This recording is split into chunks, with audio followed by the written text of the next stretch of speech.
ချင်းမိုင်ကနေမြန်မာပြည်ကိုတိုက်ရိုက်သွားလာနိုင်တဲ့ highway လမ်းမကြီးပေါ်မှာတရှိပြီးတော့မိမိရဲ့အချစ်တော်အိမ်မွေးတရိတ်ဆန်လေးတွေနဲ့အတူတသက်တာပိုင်ဆိုင်နိုင်မဲ့ကွန်ဒိုတစ်လုံးကိုအပိုင်ဝဲခြင်းပါသလား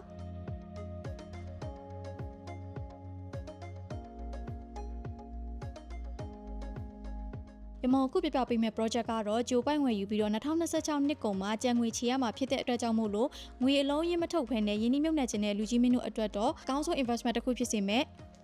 Arise Hey ကိုနိုပဲဖြစ်ပါတယ်ရှင် Low Rise ကိုနိုဖြစ်တဲ့အတွက်ကြောင့်မို့လို့လူကြီးမိဘတွေအတွက်အရန်ကိုအဆင်ပြေပါတယ်ရှင် Facility တွေအနေနဲ့ကတော့ Swimming Pool, Gym နဲ့ Yoga Room တွေပါဝင်ပါတယ်ရှင်ဒီ project မှာဆိုလို့ရှိရင်တီမွေးတဲ့သူတွေအတွက် pet friendly bidding နဲ့တီမမွေးတဲ့သူတွေအတွက်ပိုပြီးဈေးသက်သာတဲ့ non pet ဆိုပြီးတော့မှခွဲခြားပေးထားပါတယ်ရှင်ချင်းမိုင်ရဲ့အဓိက shopping center ကြီးဖြစ်တဲ့ Central Festival ကို9မိနစ်ပဲမောင်းရပြီးဘေးမှာတင် 7-Eleven နဲ့စိုက်မျိုးစုံရှိပြီးတော့ Bangkok Hospital နဲ့ Phayat University တို့နဲ့လည်းနှီးပါတယ်ရှင်မကြခင်လာမဲ့ချင်းမိုင် Airport 2စီမံကိန်းကြောင့်မို့လို့လည်းဒီနေရာရဲ့မြေတံမှုဟာဆိုလို့ရှိရင်တရှိန်တုံးတိုးတက်လာမယ်ဆိုတာကလည်းသိကြသလောက်ပဲဖြစ်ပါတယ်ရှင်အခုရောက်နေတဲ့အခန်းလေးကတော့ one bedroom အခန်းမျိုးစားလေးပဲဖြစ်ပါတယ်ရှင်ဒီအခန်းရဲ့ကျယ်ဝန်းကဆိုလို့ရှိရင်29ကနေ35 square meter ဝန်းကျင်ရှိပါတယ်ဒီမှာဆိုရင်ဝင်လိုက်တာနဲ့ဘယ်ဘက်မှာပစ္စည်းလေးတွေထားလို့ရမယ် cabinet လေးထည့်ပေးထားတယ်ပြီးရင်ညာဘက်မှာဆိုလို့ရှိရင်တော့ open kitchen နဲ့ dining space လေးရှိမယ်ပြီးရင်ဒီဘက်မှာဆိုလို့ရှိရင် living area လေးရှိပါမယ်ရှင်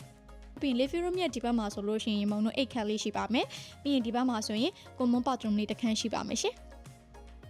အခုရောက်နေတဲ့အခန်းလေးကတော့ one bed plus အခန်းမျိုးစားလေးပဲဖြစ်ပါတယ်ရှင်ဒီအခန်းလေးရဲ့အကျယ်ဝန်းကဆိုလို့ရှိရင်37ကနေ39 square meter ဝန်းကျင်ရှိပါတယ်ရှင်ဒီအခန်းရဲ့ဖွဲ့စည်းပုံလေးရဆိုရင်မြင်ရတဲ့အတိုင်းအခုဘက်မှာဆိုရင် dining space လေးရှိမယ်ညာဘက်မှာဆိုလို့ရှိရင်တော့ kitchen လေးကို open kitchen လေးလုပ်ပေးထားတာကိုတွေ့ရပါတယ်ရှင်ဒီဘက်ကိုဆက်လာမယ်ဆိုလို့ရှိရင်တော့ရေမုံတို့ living room လေးရှိပါမယ်ရှင် living room ရဲ့ဒီဘက်မှာဆိုလို့ရှိရင်တော့ဒါ plus အခန်းလေးပေါ့နော်ဆိုတော့ကိုယ်စိတ်ကြိုက်ပြန်ပြီးတော့ဖွဲ့စည်းလို့ရပါတယ်ဆိုတော့ဒီမှာဆိုရင် plus အခန်းလေးကနေလဲ balcony ကိုထွက်ဖို့အတွက် slide door လေးနဲ့လုပ်ပေးထားတာကိုတွေ့ရပါတယ်ရှင်ဒါလေးကတော့ main bedroom လေးပဲဖြစ်ပါတယ်ရှင် main bedroom ရဲ့ဒီဘက်မှာဆိုလို့ရှိရင်တော့ရေချိုးကန်းနဲ့အိမ်သာတွဲရက်ကလေးဖြစ်ပါတယ်ပြီးရင်ဒီရေချိုးကန်းနဲ့အိမ်သာကိုဆိုလို့ရှိရင် double entry ပုံစံလေးပြုလုပ်ပေးထားတာကိုတွေ့ရပါတယ်ရှင်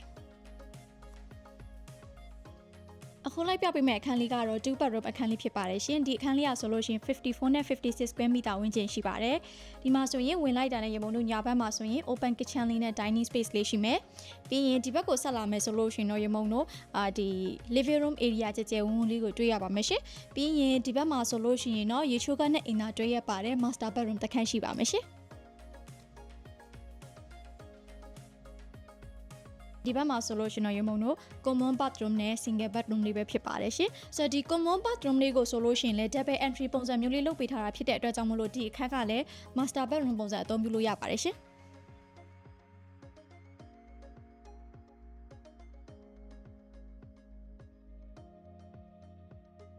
ဒီ Arise Hey ကိုနိုဝါဆိုလို့ရှိရင်ပတ်နှစ်တန်းကျော်ကနေစတင်ငွေရရှိနိုင်မှာဖြစ်ပြီးတော့ fully furnished နဲ့ပရိဘောကအပြည့်အစုံပါဝင်မှာပဲဖြစ်ပါတယ်ရှင်ကိုလက်ရှိမှာဆိုလို့ရှိရင်တော့30% down payment ပေးသွင်းထားရုံနဲ့ဝယ်ယူရရှိနိုင်မှာဖြစ်ပြီးတော့ foreign quarter အနည်းငယ်ပဲကျန်တော့တာမို့လို့လက်မနှေးဖို့တော့လိုမယ်နော်